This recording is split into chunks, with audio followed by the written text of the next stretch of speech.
Hola, som El Jordi, Joan, Àlex López. i Sergi Sánchez i us fem una presentació dels balsairòfons a l'edat medieval,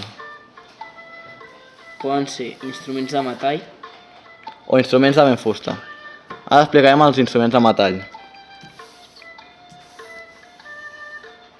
Els instruments de metall tenen una embocadura en forma d'embut on s'apoyen els llavis que tenen una espècie de pedorreta per produir el so.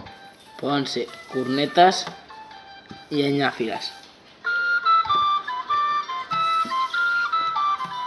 Els de ben fusta poden ser de llengüeta, I de bisell. com per exemple les xirímies curves, les laonedes o les gaites. De bisell poden ser flautes rectes i flautes travesseres.